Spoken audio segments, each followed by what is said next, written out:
오늘의 주요 뉴스입니다. 충남 서산시 고파도 인근 해상에서 83톤급 선박이 전복돼 해경이 밤샘 수색 작업을 벌였습니다. 3명이 구조됐고 4명은 실종 상태입니다. 179명의 목숨을 앗아간 제주항공 여객기가 사고 직전 48시간 동안 13차례 운행한 것으로 확인됐습니다. 무리한 운항이었는지 정부가 조사에 나선 가운데 검시 절차가 완료된 희생자 90명은 이르면 오늘 유족에게 인도됩니다. 공수처가 윤석열 대통령에 대해 체포영장을 청구했습니다. 현직 대통령에 대한 체포영장 청구는 헌정사상 최초로 법원은 영장 발부 여부를 놓고 검토를 이어가고 있습니다. 2024년의 마지막 날인 오늘 밤에 예정된 보신각 제야의종 타종 행사가 애도 분위기 속 간소하게 치러집니다. 전국 곳곳의 새해맞이 행사는 줄줄이 취소됐습니다. 오늘 저희 뉴스는 밤사이 벌어지고 있는 사고 소식부터 전해드리겠습니다. 충남 서산 앞바다에서 7명이 탄 것으로 추정되는 선박이 전복돼 현재 4명이 실종됐습니다. 실종자 중에는 중국과 베트남 국적의 남성도 포함돼 있는데요. 최상목 대통령 권한대행은 가용 인력과 자원을 총동원한 수색을 지시했습니다. 먼저 이규옥 기자가 보도합니다.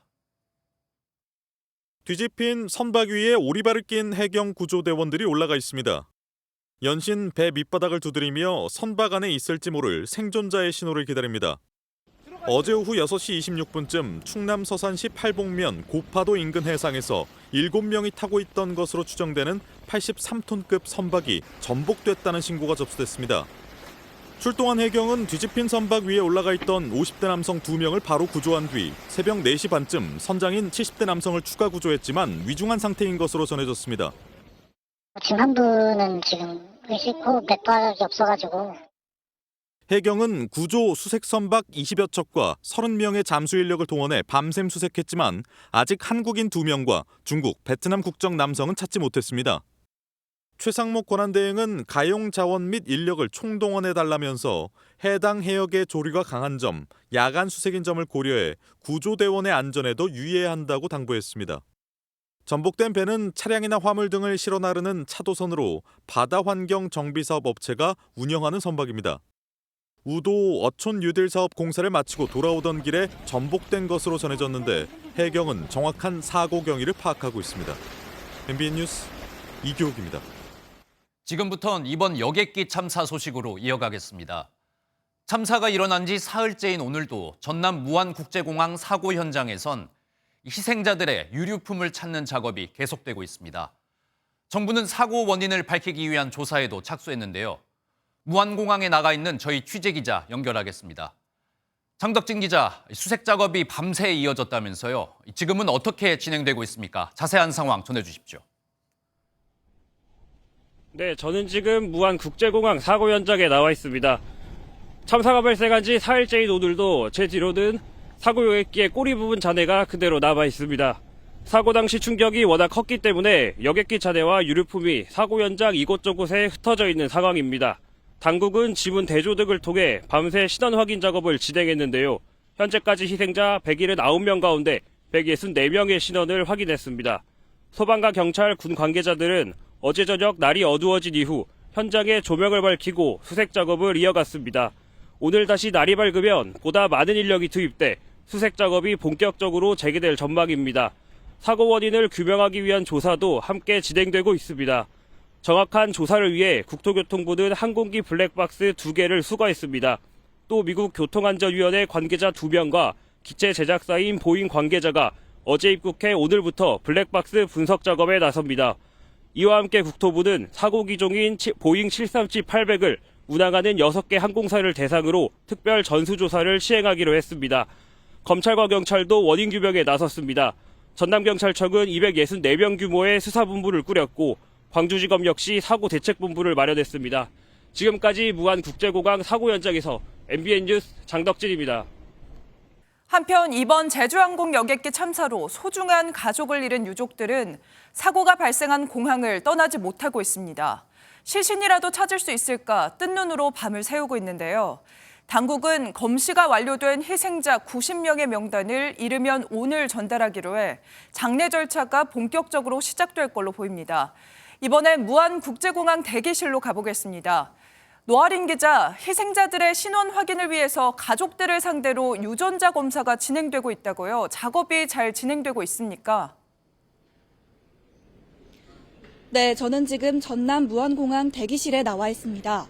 아직까지 신원이 확인되지 않은 15명의 희생자 DNA 검체는 어제 국과수로 보내져 현재 대조 작업을 벌이고 있는 것으로 전해졌습니다. 이와 함께 수습당국은 오늘 시신 인도 전 마지막 확인 절차인 검시가 완료된 희생자 90명의 명단을 대표단에 넘겨주기로 했습니다.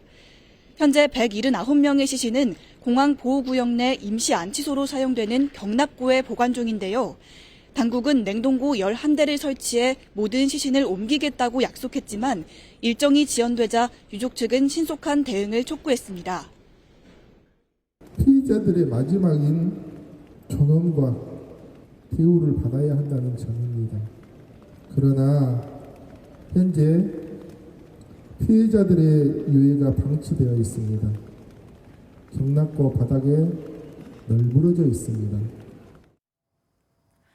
그럼 이제 희생자들이 장례 절차를 치를 수 있는 건가요? 네, 그렇습니다. 검시가 완료된 희생자 명단 90명에 포함된 유족들은 곧바로 장례를 치르거나 다른 유족들과의 합동 장례를 위해 임시 안치할 수 있습니다. 앞서 어제 신원 확인 절차를 마친 희생자 3명의 시신은 연고지인 광주와 서울의 장례식장으로 각각 안치됐습니다. 이 같은 장례식장 안치 여부와는 별개로 실제 장례 시점은 유가족 협의 등을 거쳐 결정될 것으로 보입니다. 사고 희생자를 기리는 합동 분향소도 무안 스포츠파크에 마련됐는데요. 다만 유가족 대부분이 있는 공항과는 10km쯤 떨어져 있어 유가족 측의 요청에 따라 공항 1층에 별도의 분향소가 만들어질 예정입니다. 또 오늘부터는 전국 17개 시도에 분향소가 마련됩니다. 지금까지 전남 무안공항 대기실에서 MBN 뉴스 노하린입니다. 참사 관련 소식으로 계속 이어가겠습니다. 사고가 난 제주항공 여객기는 참사 직전 48시간 동안 13차례나 운항을 했던 걸로 드러났습니다. 운항이 많은 날에는 하루에 7번이나 하늘길에 오를 정도였는데 전문가들은 운항 전에 충분히 점검을 했는지 짚어봐야 한다고 지적했습니다. 이 내용은 이상엽 기자가 알아봤습니다. 사고 여객기의 기체 등록 기호를 검색하자 최근 이틀간 운항 이력이 나옵니다. 사고 직전 48시간 동안 모두 13번을 운항하며 6개국을 오갔습니다. 사고가 나기 이틀 전에는 하루에 7차례를 빠듯하게 비행했고 공항에서는 대체로 1시간 남짓 머물렀습니다. 항공기는 이착륙 때마다 기체의 주요 부분을 점검하는데 체류 시간이 줄어들면 점검할 시간도 줄어듭니다. 제주항공은 올해 3분기 기준 보유 여객기 한 대당 월 평균 운송 시간은 418시간으로 국내 6개 항공사 가운데 가장 길었습니다. 연말 실적을 위해 무리하게 운항을 늘린 것이 아니냐는 목소리가 나오지만 항공 전문가들은 운항 전 점검을 충분히 했는지가 중요하다고 지적했습니다. 우리나라 항공사들이 그 국토부 규정에 의해서 정해져 있는 부분도 있고 그 시간을 안 지키게 되면은 과징금이라고 해서 그 금액이 상당히 크거든요. 제주항공 역시 무리한 운항이나 정비 소홀은 없었다고 해명했습니다. 시간을 제작사 매뉴얼에 따라가지고 또 우리 국토부가 인가해준 어떤 그런 시간에 맞춰가지고 계속적으로 점검을 하고 있습니다. 정부는 관제탑 교신 이력과 블랙박스, 정비 이력 등을 분석해 사고 원인을 분석할 예정입니다. MBN 뉴스 이상엽입니다. 사건을 조사 중인 국토교통부는 참사 직전에 사고 여객기가 어떻게 운항했는지 동선과 당시 상황을 공개했습니다. 조종사가 메이데이로 불리는 구조 신호를 3번 외쳤다고 밝혔는데요. 하지만 조류 충돌로 여객기에 문제가 생긴 이후부턴 관제탑과 교신이 원활하지 않았던 것으로 드러났습니다. 당시 상황을 한범수 기자가 시간대별로 재구성했습니다. 국토교통부가 발표한 사고 여객기의 동선입니다. 오전 8시 54분 사고기는 관제탑으로부터 남쪽에서 북쪽으로 향하는 활주로 01로 착륙하라는 허가를 받습니다. 3분 뒤 관제탑에서 조류 활동을 주의하라는 경고가 전달됩니다. 다시 2분 뒤 조종사가 조류 충돌로 인해 조난 신호인 메이데이를 연거푸 3번 말합니다.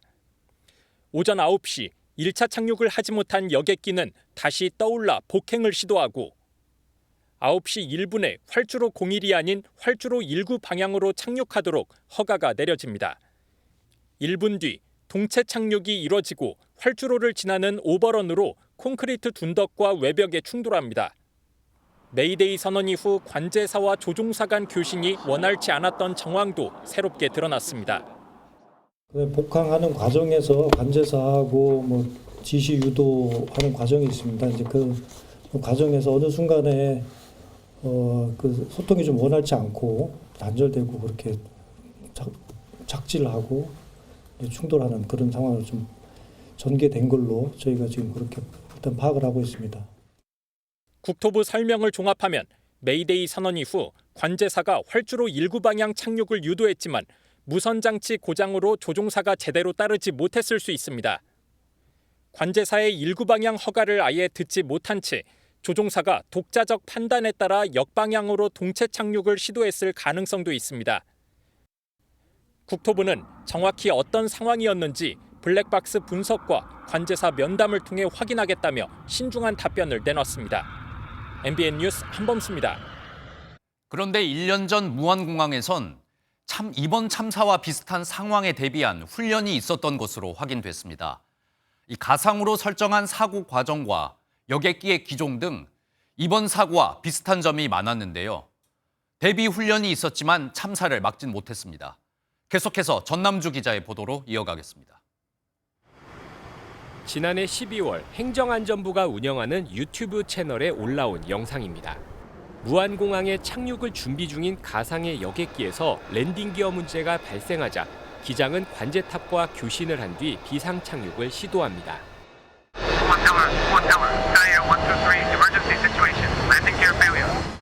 승객을 태운 비행기는 활주로를 이탈했고 외벽과 충돌한 뒤 화염에 휩싸였습니다. 사고가 발생한 장소와 여객기 기종, 사고 상황이 이번 참사와 닮았습니다. 훈련 상황에서는 공항 소방대와 소방이 화재를 진압하면서 탑승객을 구조했고 경찰과 지자체 등 관계기관이 기민하게 움직이면서 대형 인명피해를 막았습니다. 현재 인명피해 사망 1명, 중상 3명으로 파악되고 있습니다. 하지만 이번 실제 사고는 구조물과 기체가 충돌해 생긴 대형 폭발로 훈련 상황처럼 소방과 구조 인력을 투입하기가 어려워졌고 참사를 막지는 못했습니다. MBN 뉴스 전남주입니다. 저희 MBN의 단독 취재로 이어가겠습니다. 이번 제주항공 여객기 참사가 도대체 왜 발생했는지 참사의 원인을 밝히기 위해선 블랙박스 분석이 가장 중요한데요. 그런데 큰 문제가 생긴 것 같습니다.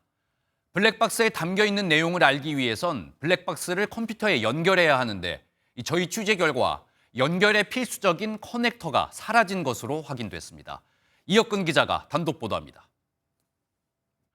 블랙박스 중 비행 기록 장치는 제주항공 참사의 원인을 밝힐 핵심 열쇠입니다.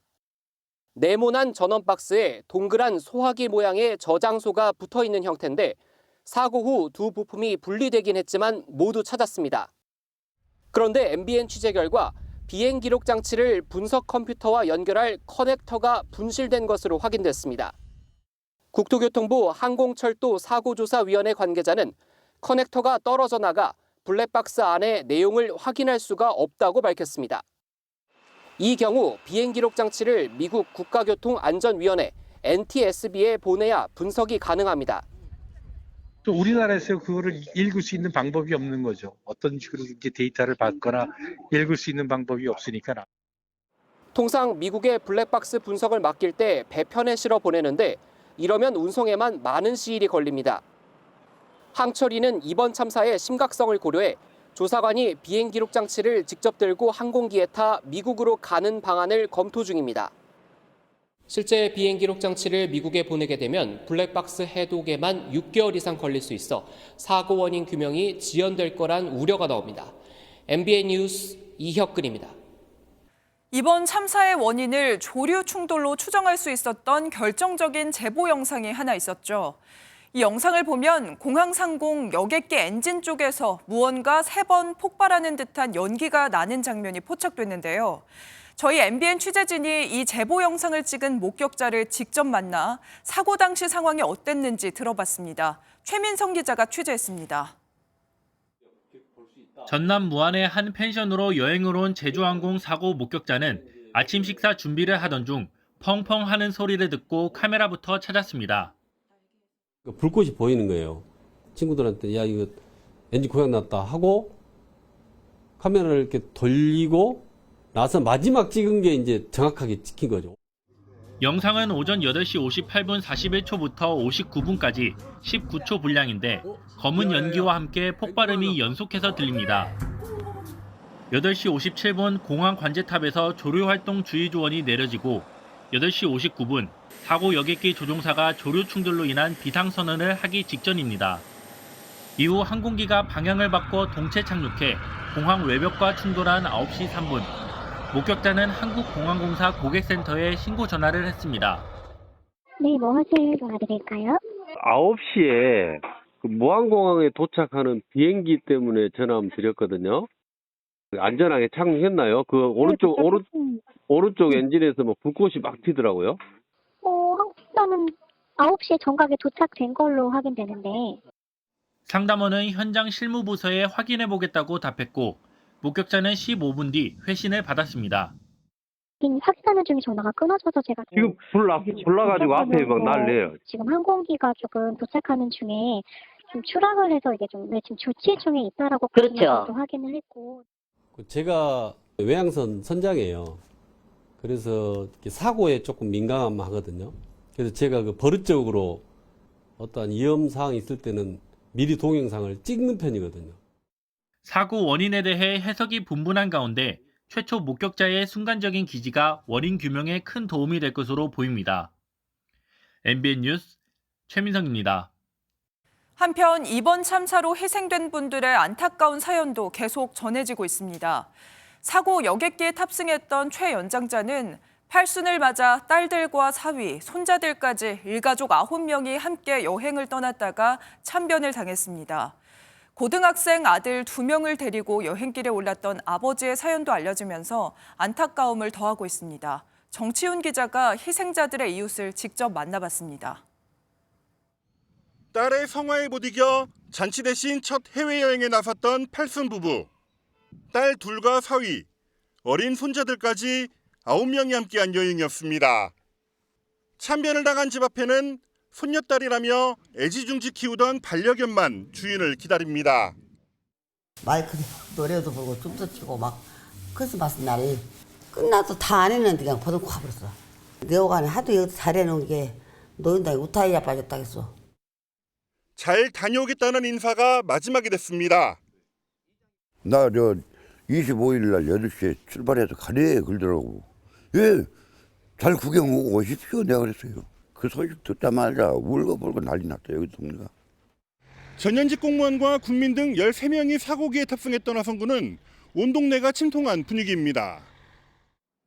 평소 쓰던 책상에는 하얀 국화와 즐기던 커피가 놓였고 갑작스런 이별을 슬퍼하는 손편지가 붙었습니다.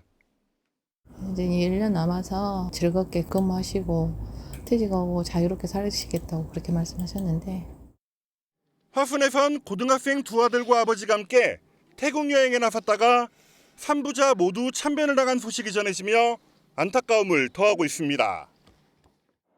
장흥군에서 사고 소식을 접한 이웃은 한달음에 공항까지 찾아왔습니다.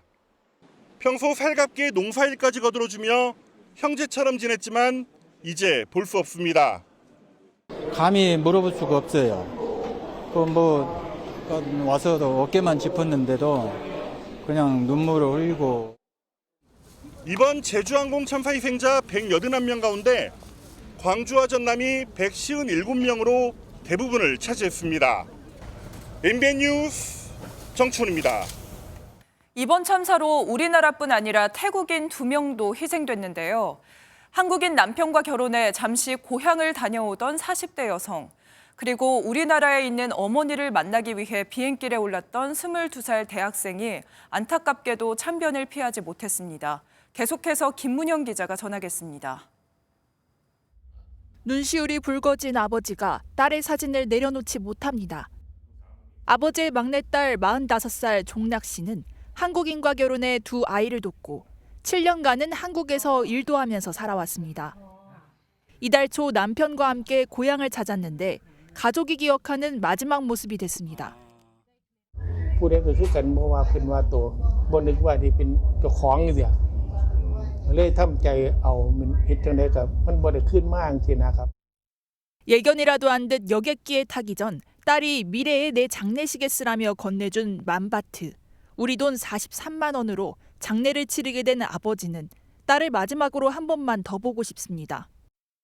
จะทางรัฐบาลเพิ่นสิเฮ็ดจังได๋ซอยจังได๋ว่าคนไทยไปจังได๋แต่ผมก็จะได้ร่างหรืออะไรศพมาทำพิธีตามประเพณีอยู่ที่บ้านนี่แหละครับ 항공사 승무원이 꿈이던 22살 시리톤 씨는 내년 초 방콕대학교 졸업을 앞두고 있었습니다. 한국인과 결혼한 어머니를 보기 위해 비행길에 올랐고 무안공항까지 딸을 마중 나온 어머니는 황망한 비보를 듣게 됐습니다. 태국 총리는 유가족과 부상자들에게 애도를 표하며 희생자의 즉각 송환을 위해 자국 외교부에 한국과 긴밀히 협력할 것을 주문했습니다. 외교부는 유가족의 전담 공무원을 배치해 지원하고 있고 주한 태국 대사관과 긴밀히 협조하고 있다고 밝혔습니다. MBN 뉴스 김문영입니다.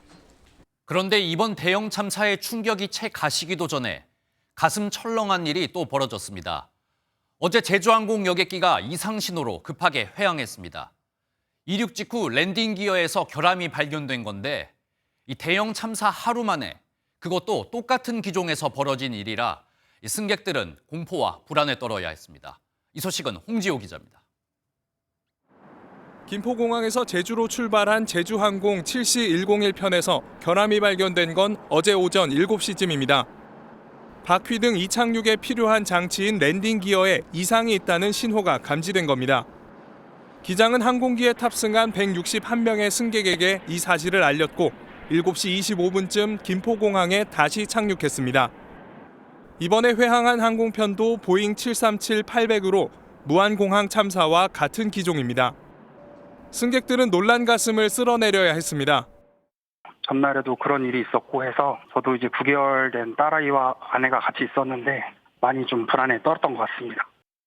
제주항공 측은 같은 기종으로 대체편을 마련했지만 일부 승객은 비행기를 타지 않았습니다. 김포로 돌아온 뒤 21명은 탑승을 포기했고 나머지 승객들은 대체 항공편을 이용해 다시 제주로 출발했습니다. 제주항공은 운항에 문제가 없었지만 예방 차원의 조치였다며 탑승을 포기한 승객들에겐 환불을 진행했다고 밝혔습니다. 통제센터와 이제 교신을 해서 다시 이제 계기 조작을 했고요. 정상 작동이 됐습니다. 안전 점검을 필요하다라는 기장의 판단 아래. 하지만 하루 만에 같은 기종에서 게다가 사고 원인으로 지목되는 랜딩 기어에서 이상이 발견돼 불안감은 사그라들지 않을 전망입니다. MBN 뉴스 홍지호입니다. 이번 참사의 여파로 제주항공엔 비행을 취소하는 신청이 하루 사이에 7만 건 가까이 접수됐습니다. 특히 사고가 난 보잉 737-800은 현재 우리나라에서만 100대가 넘게 운항 중인데 이 다른 항공사에도 비행기 기종에 대한 문의가 잇따르고 있습니다. 이 내용은 신용수 기자가 취재했습니다. 제주항공 카운터가 평소보다 썰렁합니다. 가급적 여행이나 업무 출장을 미루려는 승객들이 늘면서 제주항공엔 사고 후 24시간 동안 7만 건 가까운 취소 건이 접수됐습니다. 일부 커뮤니티에선 제주항공 관련 계열사 불매 운동까지 벌어지고 있습니다. 그런 문의도 있긴 있고 그래서 온라인을 하시다 보니까 그 온라인으로 처리를 많이 하시고 떠나는 승객들도 불안한 마음을 감추지 못합니다. 저 가족분들이 많이 걱정해가지고 오는데 좀 불안하긴 했었는데 고통이 잘 가져서 되게 불안했고 특히 여기 왔을 때 난기류가 심해서 더 불안감이 커졌던 것 같아요. 항공사와 여행사에는 탑승권 취소뿐만 아니라 사고 여객기와 같은 기종인지에 대한 문의도 늘고 있습니다. 사고가 발생한 보잉 737-800 항공기는 국내에서만 모두 101대가 운행 중인데 대부분 저비용 항공사에서 운항하다 보니 제주항공뿐 아니라 다른 항공사에까지 여파가 미치고 있습니다. 기종을 확인해달라고 하시는 분이 계세요. 제주항공이 아니더라도 기종 자체를 피하고 계시는 것 같아요. 어수선한 시국에 침체된 경기, 최악의 항공사고까지 겹치면서 당분간 여행 수요가 살아나긴 어려워 보입니다. MBN 뉴스 신용수입니다. 지금부터는 저희 MBN이 취재한 내용을 바탕으로 이번 참사의 의문점들을 자세히 살펴보겠습니다. 우선 사고가 난 여객기는 활주로에 바퀴도 없이 몸통으로 착륙을 시도했습니다. 비행기가 착륙할 때 나오는 바퀴, 이 랜딩 기어가 나오지 않은 상태에서 착륙한 건데요. 바퀴가 나오지 않으면 기장이나 부기장이 수동으로 바퀴를 내릴 수도 있다고 하는데 도대체 왜 랜딩 기어가 작동하지 않은 건지 의문이 커지고 있습니다. 먼저 윤기란 기자입니다. 항공기는 보통 730에서 760m 상공에서 자동으로 랜딩 기어가 작동해 착륙 바퀴가 내려옵니다. 이 바퀴는 땅에 착륙 시 충격을 흡수해주고 속도를 줄여주는 역할을 합니다. 만약 어떤 이유로 랜딩 기어가 내려오지 않는다면 기장이 수동으로 조작할 수도 있습니다. 부기장 조종석 뒤에는 줄을 당겨 랜딩 기어를 내릴 수 있는 레버가 있는데 이 레버를 당기면 20초 안에 잠금 장치가 풀려 바퀴가 내려옵니다. 일각에선 랜딩 기어가 내려오지 않은 사실을 조종사들이 몰랐을 수도 있다는 점을 제기하지만 그럴 가능성은 희박합니다. 300m 상공에서도 착륙 바퀴가 내려오지 않으면 조종석에 시끄러운 경고음이 울리기 때문입니다. 긴박한 상황에서 2명의 기장이 수동으로 랜딩 기어를 작동할 여유가 없었을 수가 있습니다. 메이데이 선택한 다음에 빠른 시간 내에 사고가 났기 때문에 매뉴얼로 시도를 할 만한 그런 시간적인 여유가. 당국은 어떤 이유로 항공기 시스템이 마비돼 착륙 바퀴마저 내려오지 않았는지를 집중적으로 살펴볼 예정입니다. MBN 뉴스 윤기란입니다. 또 비행기엔 앞서 보신 바퀴뿐 아니라 날개 쪽에도 착륙을 돕는 장치가 있습니다. 양쪽 날개에서 펼쳐지며 착륙할 때 속도를 줄여주는 스포일러와 에어 브레이크가 있는데요. 하지만 이번 사고 영상을 보면 날개 쪽에선 아무런 움직임도 찾아볼 수 없었습니다. 전문가들은 날개에 브레이크만 펴졌어도 착륙 속도를 많이 줄일 수 있지 않았을까 아쉬워하고 있습니다. 계속해서 장진철 기자입니다. 랜딩 기어, 즉 바퀴가 펼쳐지지 않은 채 활주로에 착륙한 비행기. 속도가 줄어들지 않고 그대로 밀려갑니다. 자세히 보면 날개 위쪽과 아래쪽에 펼쳐진 게 전혀 없습니다. 비행기 양쪽 날개에는 스포일러와 에어브레이크로 구성된 날개 브레이크가 있는데 모두 펼쳐지지 않은 겁니다. 에어브레이크는 아래로, 스포일러는 위쪽으로 펼쳐져 항력을 높여 30에서 40% 정도 감속 효과가 있습니다. 정상적으로 작동이 됐으면 활주로가 짧아져서 담벼락에 100이라는 힘으로 충돌할 걸 70이나 60으로도 충돌할 수 있지 않았을까. 날개 브레이크는 랜딩 기어와 마찬가지로 유압으로 작동합니다. 유압도 전기 장치로 만들어지는데 엔진에 있는 전기 발생 장치가 엔진이 멈추면서 함께 작동을 멈췄을 가능성이 있습니다. 또 날개 브레이크는 랜딩 기어가 바닥에 닿는 동시에 자동으로 작동합니다. 그런데 이번 사고에는 랜딩 기어가 펼쳐지지 않아 착륙을 인식하지 못했을 가능성도 있습니다. 기어가 안 내려갔으니까 비행기가 바닥에 닿다는 인식을 못한 거지, 자동적으로. 그러니까 스포일러가 안 올라간 거지. 또 수동으로 작동할 수 없을 정도로 시간적인 여유가 없었을 가능성도 제기되고 있습니다. 비행기 3대 제동장치인 날개 브레이크가 펼쳐지지 않은 이유에 대해서도 보다 정밀한 조사가 필요해 보입니다. MBN 뉴스 장진철입니다. 그런데 이번 여객기 참사가 발생한 당일 저녁, 한강 위에 한 유람선에선 불꽃놀이가 펼쳐졌습니다. 서울시가 애도 분위기를 감안해서 행사를 취소해달라고 요청했지만 이 요청을 무시하고 불꽃놀이 행사를 강행한 건데요. 아무리 예정됐던 행사라곤 하지만 선을 넘었다는 지적이 이어지고 있습니다. 박은채 기자가 취재했습니다. 서울 여의도 앞 한강 위 유람선에서 형형색색의 불꽃이 터집니다. 제주항공 여객기 참사가 일어나고 불과 9시간 반 만에 강행한 한강 한류 불꽃 크루즈 행사입니다. 비통한 분위기 속에 때 아닌 불꽃을 즐겼다는 비판이 SNS에서 잇따르자 주최 측이 결국 사과에 나섰습니다. 해외 여행객들이 단체로 예약을 했던 상황이라 미숙한 판단을 했다며 고개를 숙였습니다. 관광업계가 조금 어려웠는데 말아야 될 행동을 해가지고 죄송합니다. 유람선 허가권이 있는 서울시가 행사 취소 요청을 했는데도 업체 측은 운항을 강행하는 걸로 드러났습니다. 서울시는 해당 업체에 6개월 동안 유람선 운항을 금지하는 중징계를 내렸습니다. 정부가 다음 달 4일 밤 12시까지 애도 기간을 선언한 가운데 국가적 애도 분위기 속에 전국에서 연말 행사 취소나 단축이 잇따르고 있습니다. 지난 28일부터 세계 인플루언서들이 모여 새해 새벽까지 축제를 벌이려던 서울콘 공연도 3일차인 어제부로 중단을 결정했습니다. 재하의종 타종 행사도 공연과 퍼포먼스를 취소하고 타종식만 진행하기로 했습니다. 강원 강릉시는 경포, 정동진에서 진행될 예정이던 새해맞이 불꽃놀이를 하지 않기로 했고 경기 고양시도 해맞이 행사를 취소한다고 밝혔습니다. MBN 뉴스 박은채입니다.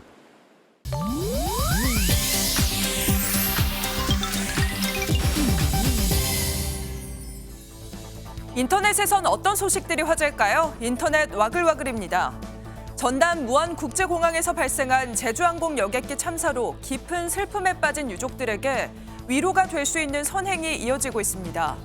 어제 SNS에는 무안국제공항 내 카페에 선결제가 돼 있다는 소식이 전해졌는데요.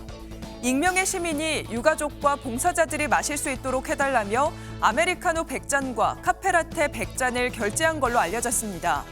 또 인기 프로그램 흑백요리사에 출연했던 안유성 셰프는 광주에서 운영 중인 일식집에서 김밥 200인분을 직접 싸들고 무안국제공항을 찾았습니다.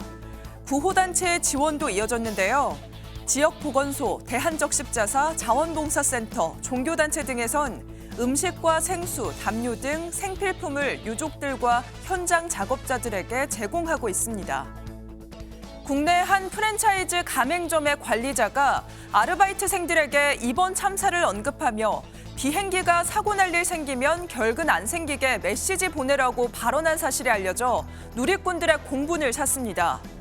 공개된 메시지에는 오늘 여객기 사고 봤지라며 방학 때 해외 가는 사람들 좀 있던데 사고 날 일 생기면 아빠 엄마보다 나한테 먼저 알바 구하세요 하면서 메시지 보내라 결근 안 생기게 라는 대화 내용이 담겼는데요.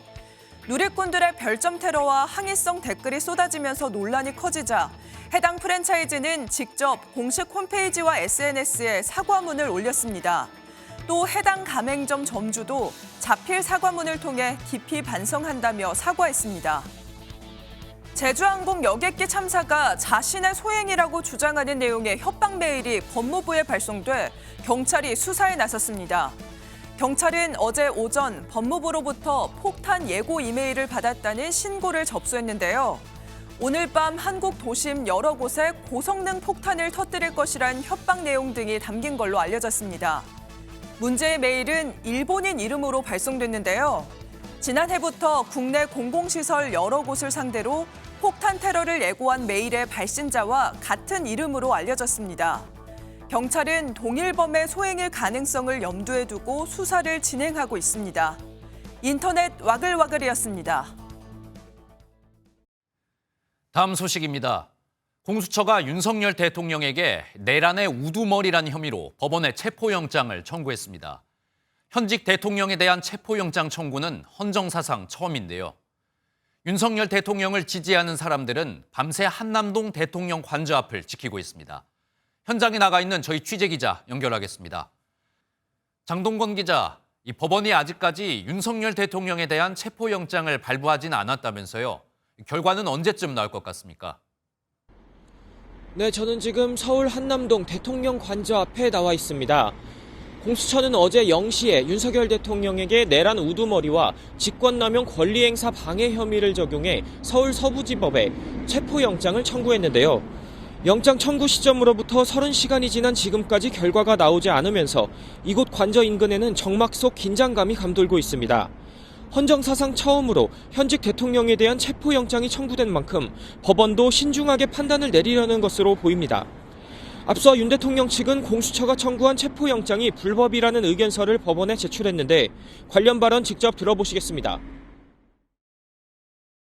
권한 없는 기관에 의한 체포영장 청구고 우리 형사소송법상 체포영장 청구 요건에도 맞지 않는다. 그게 핵심입니다. 윤 대통령 탄핵과 수사를 반대하는 보수단체 회원들은 관저 앞에서 밤새 자리를 지키고 있습니다. 네, 말씀하신 것처럼 법원이 체포영장을 발부할지 고민에 들어간 것 같은데 만약에 대통령에 대한 체포영장이 나온다면 언제쯤 집행에 나설 것 같습니까? 실제로 체포가 가능할까요? 네, 체포영장이 발부되더라도 경찰과 공수처가 곧바로 강제 수사에 나서지는 않을 것이라는 관측이 나옵니다. 직무 정지가 된 상태이긴 하지만 윤 대통령이 현직 대통령 신분인 만큼 경호처가 체포 시도를 1차적으로 저지할 가능성이 있습니다. 영장 집행을 경호처가 계속 거부할 경우 공무집행방해로 경호대원들도 체포할 수 있는데요. 다만 최대한 충돌을 피한다는 게 비상계엄 공조수사본부의 입장인 것으로 전해졌습니다. 이 때문에 대통령 경호처에 협조를 구하는 등 절차를 밟을 것으로 예상됩니다.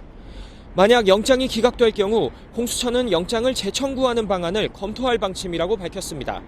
지금까지 한남동 대통령 관저 앞에서 MBN 뉴스 장동건입니다. 국제 소식입니다. 3년 가까이 전쟁을 벌이고 있는 러시아와 우크라이나가 2025년 새해를 앞두고 300명의 전쟁 포로를 교환했습니다. 전쟁터에서 집으로 돌아온 군인들은 가족들을 부둥켜 안고 기쁨의 눈물을 흘렸습니다. 보도에 김지영 기자입니다. 차 안의 남성들이 우크라이나 국기를 건네봤습니다. 국기에 입을 맞추며 기뻐하고 국기를 손에 꼭 쥔 채 울컥한 마음을 달래기도 합니다.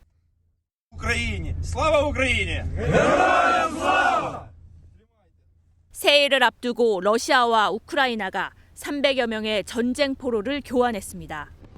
아랍에미리트의 중재로 성사된 이번 포로 맞교환을 통해 러시아와 우크라이나는 각각 상대국 포로 150명을 돌려보냈습니다. 우크라이나에서 석방된 러시아 전쟁 포로들도 설레는 표정을 감추지 못합니다. Благодарю вас за службу, за терпение, за мужество. Наш президент очень переживал, и вы уже почти дома. 고국에 돌아온 이들은 서로 부둥켜 안고 입을 맞추고 사진을 찍으며 기쁨을 만끽합니다.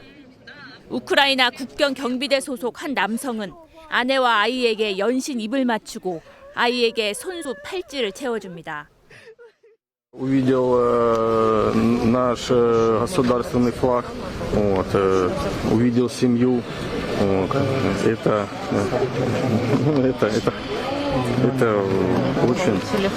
очень приятно. 엄마와 재회한 청년은 정신을 잃을 것 같다며 벅찬 감정을 드러냅니다. Сознание теряешь, конечно. Больше ничего, наверное, пока что. Маму увидел теперь.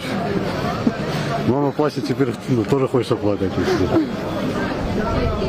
Но перед вами еще держусь. Видите. 양국 정부가 포로 맞교환을 공식적으로 확인한 가운데 이번 교환으로 러시아에서 석방된 우크라이나 포로 수는 3,900여 명에 달합니다. MBN 뉴스 김지영입니다. 경찰의 음주 단속을 피해 도망친 50대 화물차 운전자가 붙잡힌 일도 있었습니다.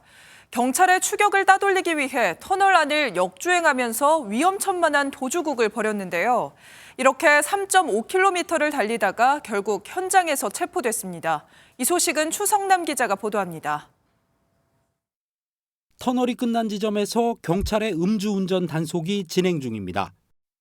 흰색 화물 차량이 터널을 빠져나와 지나가는가 싶더니 갑자기 유턴을 합니다.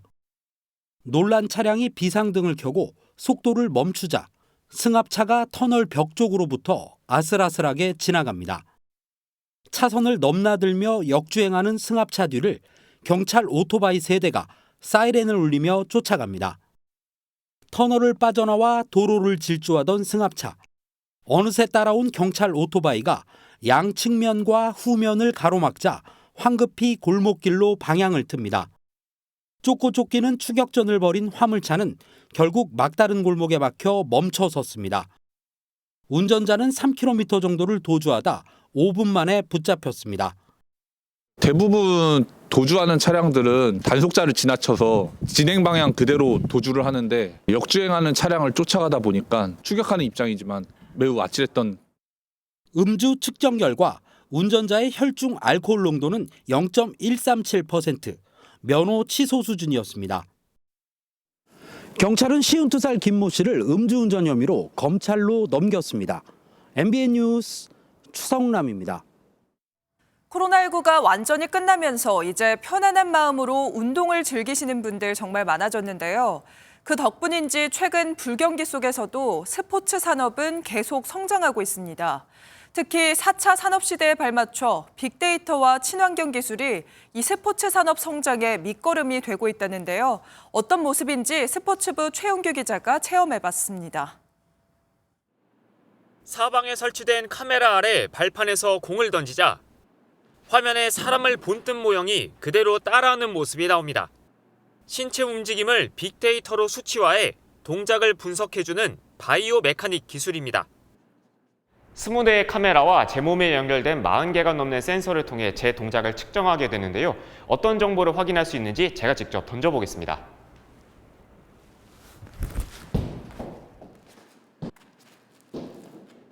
제가 던질 때 발은 얼마나 뻗는지, 그리고 골반과 팔꿈치는 얼마나 사용하는지 등 다양한 정보를 한 번에 확인할 수 있습니다. 신체 부위별로 자세한 수치를 분석해 어디에 힘을 더 쓰고 덜 쓰는지 쉽게 알 수 있어 프로야구 선수들도 유용하게 사용하고 있습니다. 신체 분절이나 관절에서 나타나는 움직임들을 해부학적으로 설명을 해드리고 그 부분들이 효율적으로 나타날 수 있도록 이렇게 좀 적용을 시키고 있습니다. 한 번 쓰고 버려지는 코르크마개는 산책로나 경기장 바닥재로 다시 활용되기도 합니다. 천연재료들이 고무만큼 성능을 충족하지 못했기 때문에 그동안 대체할 수가 없었는데 코르크에 코팅을 입혀서 그러한 그 고무의 성능에 좀 부합할 수 있는 이런 기술 덕분에 4년 전 52조 원 규모였던 스포츠 산업은 코로나19 기간에도 성장을 거듭하며 최근 50% 늘어난 78조 원까지 커졌습니다. 정부도 스포츠 산업을 신성장 동력으로 삼아 2028년까지 100조 원 넘는 규모로 키울 계획입니다. 스포츠 산업의 해외 진출을 위한 발판을 마련하고 지속 가능한 발전뿐만 아니라 K스포츠의 세계화를 통해 대한민국의 국제적 위상을 코로나19와 경기 침체에도 꾸준히 몸집을 키워온 스포츠 산업. 더 튼튼한 대한민국을 만드는 든든한 디딤돌이 되어주고 있습니다. MBN 뉴스 최영규입니다. 어느덧 올해의 마지막 날입니다. 오늘도 큰 추위는 없겠습니다. 현재 서울의 기온 영하 1도로 어제보다는 낮지만 평년 기온을 4도가량 웃돌고 있고요. 낮 기온은 4도로 평년 이맘때 기온을 보이겠습니다. 새해 첫날인 내일은 낮 기온이 8도까지 오르겠습니다. 오늘과 내일은 별다른 비 예보 없이 하늘이 대체로 맑겠습니다. 따라서 전국 대부분 지역에서 올해 마지막 해넘이와 새해 첫 해돋이를 보실 수 있겠습니다. 서울 기준으로 해넘이 시각은 오늘 오후 5시 24분이 되겠고요. 해돋이는 내일 아침 7시 47분이 되겠습니다. 동해안 지역은 여전히 대기가 무척 건조합니다. 오늘은 바람도 강해서 산불 등 화재 예방에 각별히 주의하셔야겠습니다. 오늘 전국이 맑겠지만 오전까지 충북과 남부지방은 먼지 농도가 높게 나타나면서 시야가 뿌연 곳이 있겠습니다. 지역별 현재 기온 보겠습니다. 춘천 영하 4.1도, 대전은 0.9도 나타내고 있습니다. 낮 기온은 서울이 4도, 대전과 광주는 6도로 어제보다 3도에서 6도가량 낮겠습니다. 토요일까지는 대체로 맑겠지만 일요일에는 수도권과 강원 영서에 눈이나 비가 내리겠습니다. 날씨였습니다. 화요일 아침 굿모닝 MBN 마치겠습니다. 2024년 마지막 날 마무리 잘 하시길 바라겠습니다. 저희는 1월 2일 목요일에 뵙겠습니다. 올 한 해도 고생 많으셨습니다. 시청해주신 여러분 고맙습니다.